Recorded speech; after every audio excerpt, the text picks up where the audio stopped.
First, we're going to assess Nick's active range of motion and knee flexion. So to do this, we're going to line up our goniometer on the lateral condyle of the femur for our fulcrum.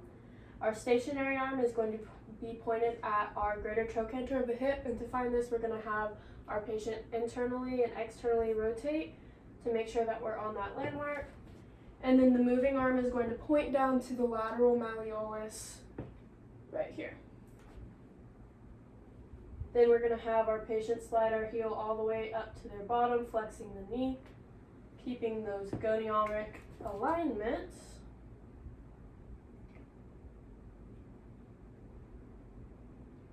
And Nick has about 125 degrees of knee flexion. Then we're going to compare bilaterally, so I'm going to have him put his head over here so we can look at his next knee. Same goniometric alignments, femoral condyle, greater trochanter of the hip of the femur, and then lateral malleolus. So, and then go ahead and flex your knee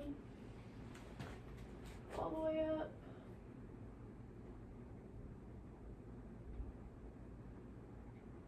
And he has about 130 degrees of flexion on this knee. The normal range of motion is 0 to 135 degrees, and bilaterally Nick's knee flexion was within normal limits on both sides. I'm now going to be assessing the tibiofemoral medial glide passive range of motion. To do this, I'm going to have my patient supine lying on his back. I'm going to bend the knees to about 25 degrees, stabilize at the medial femur, other hand is on the lateral tibia. I'm going to provide a straight medial translation of the tibia. The infield here should be firm. I'm then going to compare bilaterally. Again, stabilizing hand on the medial femur, other hand is on the lateral tibia, and then medial translation. Again, the infield here is firm. Nick here had a firm infield on both sides, so he is in the normal limits. Now we're going to be performing Nobel's test for muscle length and muscle flexibility. To do this, we're going to have our patient lying on their back with their hip flexed to 90 and their knee flexed to 90. I'm going to provide lateral compression on the knee here, and then we're going to push the knee into extension. A positive sign of this test is going to be pain in the lateral compressed region at about 30 degrees of knee flexion. We're going to compare bilaterally.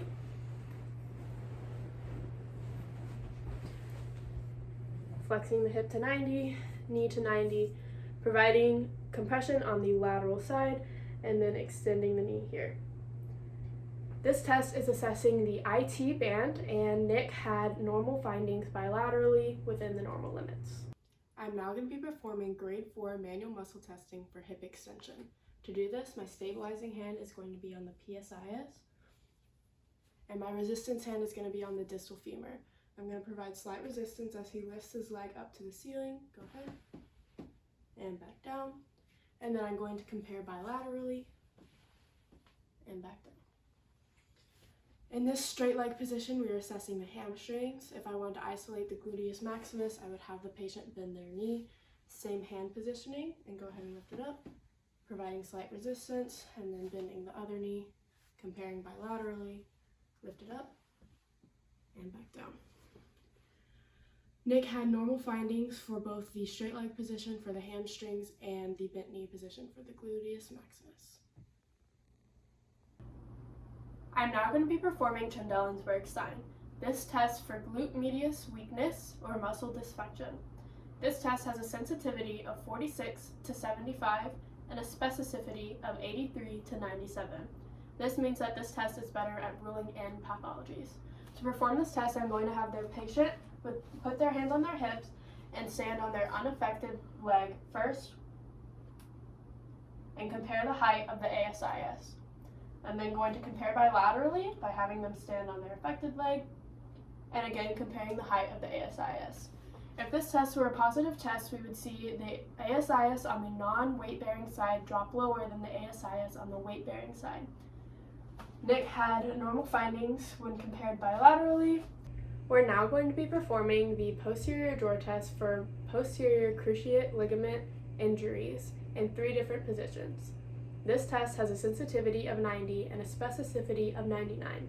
This means that this test is good at ruling out and in injuries. To do this, we're going to have our patient bend their knee to 90 degrees and have their foot flat onto the table. I'm going to sit on their foot, palpating the joint line and wrapping our index fingers behind the tibia. We're going to apply a posterior force. We're then going to internally rotate the foot. Again, palpating the joint line, posterior force. Externally rotating the foot. We're now going to compare bilaterally, so go ahead and turn around. Again, knee bent to 90 degrees here, foot in neutral, palpating the joint line with my thumbs, applying that posterior translation, internally rotating the foot,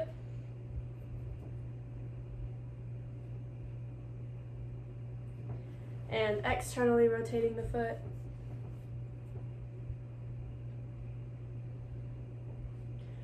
A positive sign for this test is going to be laxity, a posterior sag, and pain.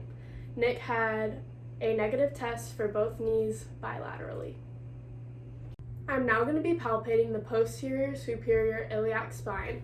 To find the PSIS, we're going to start at the top of the iliac crest and work our way down until we find the big nodule at the end of the crest. I'm going to compare bilaterally, and Nick had normal findings for both PSIS. To confirm that we're on the PSIS, I'm going to have Nick extend his hip, so lift your leg up to the ceiling, and we should feel that internal rotation of the innominate, and go ahead and lift the other one.